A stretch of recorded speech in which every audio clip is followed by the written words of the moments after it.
Voilà, on a été interrompu. Donc vidéo numéro 4.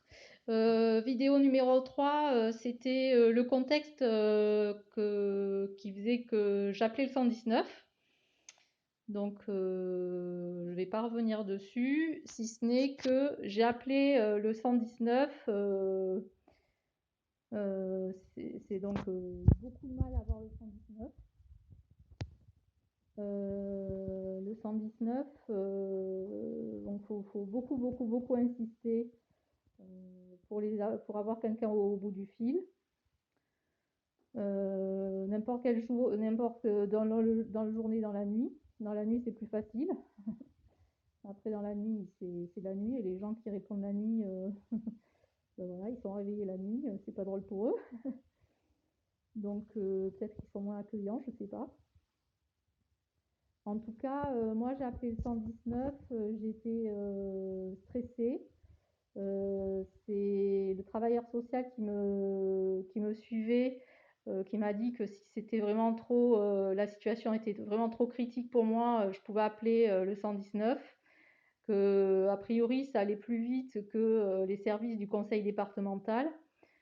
Euh, je ne le referai pas. Voilà, c'est mon expérience.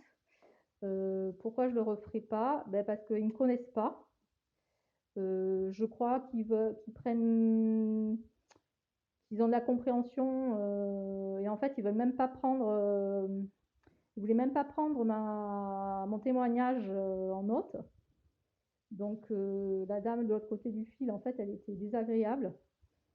Euh, C'était de la violence psychologique. Du coup, je sais pas trop c'est quoi leur critère de violence psychologique. Enfin bon, ils ont fini par prendre ce que je leur avais dit. Mais bon, c'était très très galère, très très compliqué. Puis moi, ça m'a rajouté du stress. J'étais déjà stressée par la situation. Les circonstances de l'appel, la façon de relationner avec la personne qui était au bout du fil, c'était pas facile pour moi. Ça m'a rajouté du stress. Du coup, j'ai retrouvé l'information préoccupante qui avait été écrite par rapport à mon appel dans le dossier du juge des enfants. Donc, dans ce document, il y a écrit voilà, le papa, la maman. Il y a écrit après le contenu de l'appel. Moi, j'étais une personne préoccupante pour eux.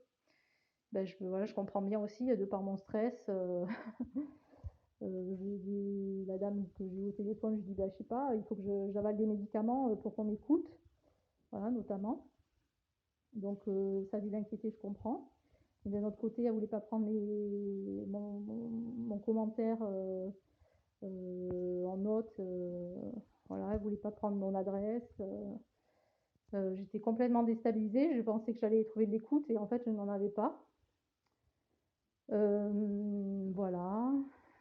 Donc, donc, dans le dossier du juge des enfants, bah, quand j'ai vu le document écrit qui rendait compte de cet appel téléphonique au 119, enfants sans danger, eh ben, le papa, c'était préoccupant, mais la maman aussi, c'était préoccupant. Voilà. Bon, ça n'a pas fait tout, hein, de toute façon. Les d'autres informations préoccupantes, c'est très compliqué c'est mon histoire, je trouve. En tout cas, si c'était à refaire, je ne pense pas appeler le 119. Non. Je pense que je serais restée avec la travailleuse sociale qui avait suivi l'histoire. Bon, après, par la suite, elle a été embobinée par le papa, mais pas trop. Parce que j'avais déjà parlé longuement, longuement, longuement avant. Voilà. Je parlerai à un autre moment de mon rendez-vous à la CRIP, cellule de recueil des informations préoccupantes. Donc, chef-lieu du département où j'habite. Voilà, dans un bureau avec, avec quoi, une éducatrice et une psychologue. mais c'était assez particulier. Je ferai une autre petite vidéo pour ça. Voilà, c'était la petite vidéo numéro 4 pour parler du 119 et de mon illusion que ça allait tout révolutionner. Donc pas du tout. Voilà. Euh, Merci bien. À plus tard pour d'autres étapes de mon parcours. Au revoir.